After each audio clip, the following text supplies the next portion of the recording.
안녕하세요. 오늘 저희는 청취자님께서 보내주신 유튜브 기록인데요.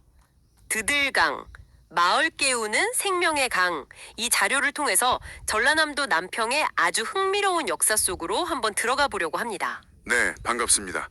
남평 지역 참 이야기거리가 많은 곳이죠. 그렇죠. 특히 오늘은 그 남평 지역 사회의 어떤 중심축이었던 호족하고 호장, 이분들을 좀 주목을 해보려고 해요. 그리고 이분들이 남긴 유산들, 호족과 호장. 네, 중요하죠. 네, 뭐 예를 들면 나주 정시가문 이야기라던가 그 드들강 주변의 삶, 그리고 동사제나 고싸움 놀이 같은 좀 독특한 공동체 문화, 이런 게 오늘 저희가 좀 깊게 파고들 주제입니다. 좋습니다. 특히 그 기록을 통해 본다는 게 중요할 것 같아요. 맞습니다. 단순히 뭐 역사적 사실만 나열하는 게 아니고요. 이 기록들, 특히 그 정문찬 소장 자료라는 게 있더라고요. 이걸 통해서 이분들이 공동체를 어떻게 만들고 이끌었는지, 그 정신이 오늘날 청취자님께 어떤 의미를 줄 수 있을지, 그걸 좀 생생하게 느껴보는 게 목표입니다. 네, 아주 의미 있는 접근이라고 생각합니다. 자, 그럼 먼저 그 남평의 호족하고 호장 이야기부터 시작해 볼까요? 이 자료에서 청취자님께서도 아마 주목하셨을 텐데, 이 호족의 역할이 단순히 뭐 부자나 관리가 아니었다는 점, 네, 그 점이 중요해요. 지역 공동체를 실질적으로 이렇게 조직하고 보호했던 사람들이었다. 이게 참 인상 깊더라고요. 특히 나주정씨 가문이 대표적이고요. 그렇죠. 근데 여기서 제가 정말 흥미로웠던 건 이분들이 힘, 그러니까 칼이 아니라 어떤 체계와 기록, 즉 붓으로 지역을 다스렸다는 부분이에요. 이 붓으로 다스렸다는 게 구체적으로 어떤 의미일까요? 그냥 기록만 잘했다는 건 아닐 것 같은데요. 아주 중요한 부분을 딱 짚어주셨네요.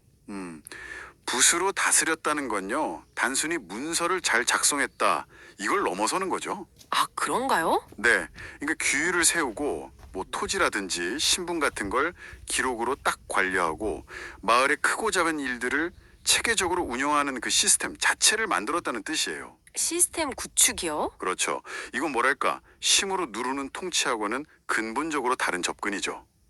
무력 대신에 어떤 합의된 질서, 그리고 공동의 기억, 바로 그 기록을 통해서 사람들을 하나로 묶고 안정적인 공동체를 유지하려고 했던 겁니다. 와, 그러니까 기록이 그냥 기록이 아니라 공동체를 묶는 끈 같은 역할을 했군요. 맞습니다. 그렇기 때문에 이분들은 단순한 뭐 권력자가 아니라 공동체의 어떤 근간을 이루는 아주 뿌리 깊은 존재로 자리매김할 수 있었던 거죠. 그렇군요. 그리고 그 공동체의 어떤 물리적인 중심, 또 정신적인 중심에는 바로 드들강이 있었습니다. 아, 드들강. 네. 이름도 특이한데요. 그렇죠. 이 강은 단순한 물길이 아니었어요. 마을 사람들한테는 정말 생명을 주는 젖줄이었고, 또 조상대대로 이어져 온 기억이 이렇게 흘러가는 통로였던 거죠. 기억이 흐르는 통로라. 심지어 강 이름 드들강, 이게 두드려야 울리는 강이라는 뜻을 가지고 있다고 해요. 이건 뭘 의미하냐면 자연과 사람, 또 사람과 사람 사이의 어떤 끊임없는 상호작용, 소통, 이런 걸 중요하게 생각했던 당시 사람들의 세계관을 보여주는 거죠. 아, 상호작용이요. 두드려야 울린다. 네, 호족들은 바로 이 강을 중심으로 마을의 터를 잡고 공동체를 가꾸어 나갔던 거고요. 그렇다면 이 드들강이라는 공간이 단순히 뭐 지리적인 중심 이걸 넘어서 방금 말씀하신 호족의 그 붓으로 다스리는 통치 방식이나 공동체 정신하고도 아주 깊게 연결이 되어 있었겠네요. 당연하죠. 그런 정신이 구체적으로 드러난 예가 바로 동사제하고 고싸움놀이 아닐까요? 동사제는 마을재단에서 풍년이나 건강, 안녕 이런 걸 빌면서 하늘, 땅, 사람, 조상을 다 이렇게 잇는 의식이었잖아요. 공동체 통합의 어떤 구심점 역할을 했을 것 같고요. 네, 맞습니다.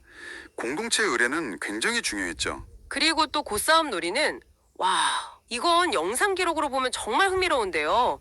이게 단순한 힘겨루기가 아니라 지게를 머리에 이고 볏짚으로 만든 그 거대한 고 있잖아요.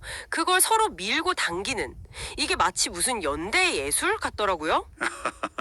허허, 연대의 예술, 좋은 표현이네요. 여기서 중요한 건 막 이기고 지는 거나 분열이 아니라 함께 밀고 버티는 그 과정 자체에서 단결과 인내를 배우는 그런 제의적인 성격이 강했다는 거죠. 동사제랑 더불어서 호족의 리더십 아래에서 공동체 정신을 다지는 아주 핵심적인 문화였을 겁니다. 그렇죠. 자료에 나오는 그 앞도랑, 뒷도랑 이런 수로도 마찬가지고요.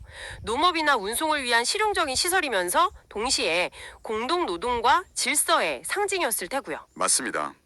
그런 제의나 놀이 그리고 수로 만드는 것 같은 공동 작업들 이게 그냥 뭐 매년 하는 행사나 토목공사가 아니었을 겁니다. 바로 그 붓으로 다스리는 질서 그리고 서로 의지하는 그 정신을 공동체 구성원들이 몸으로 직접 느끼고 또 내면화하는 과정이었겠죠. 아, 몸으로 체득하는 과정. 네, 그리고 이 모든 생생한 역사의 조각들을 저희가 지금 이렇게 들여다볼 수 있게 해준 결정적인 계기가 바로 그 정문찬 소장 자료입니다. 아, 네, 그 자료요. 나주시에 기증된 273점의 기록물인데요.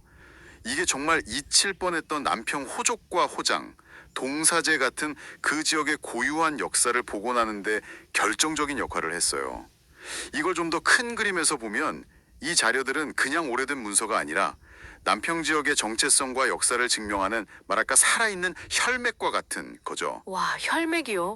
정말 중요한 자료네요. 결국 호족이 남긴 가장 위대한 유산은 화려한 절이나 뭐 튼튼한 성곽 이런 게 아니라 강을 따라서 삶이 흐르고 함께 제사를 지내고 서로에게 이렇게 기대어 살아가는 마을 공동체 그 자체였다는 것을 이 자료들이 웅변해주고 있는 겁니다. 네. 그래서 자료 마지막 부분에 보면 이 호장 마을을 설령 뭐 디지털 방식이라 할지라도 다시 좀 복원해보자 이런 제안이 나오는 것이고요. 아, 그렇군요. 이 정문찬 소장 자료 덕분에 저희가 지금 이런 이야기를 나눌 수 있다는 게 참 놀랍습니다. 아마 청취자님께서 이 자료를 보시고 궁금해하셨던 남평의 모습도 바로 이런 살아 숨쉬는 공동체였을 것 같네요. 네, 그랬을 가능성이 높죠. 자, 오늘 저희가 살펴본 내용을 좀 정리해보면요. 남평의 호족과 호장은 단순한 지배자가 아니라 공동체를 만드는 사람들이었고 드들강을 중심으로 동사제나 곧싸움 놀이 같은 독특한 문화를 통해서 공동체의 화합과 어떤 지속 가능성을 추구했다는 것입니다. 그렇죠? 네, 맞습니다. 권력을 막 과시하는 게 아니라 관계와 질서에 기반한 어떤 리더십의 한 형태를 보여주는 거죠. 정확합니다.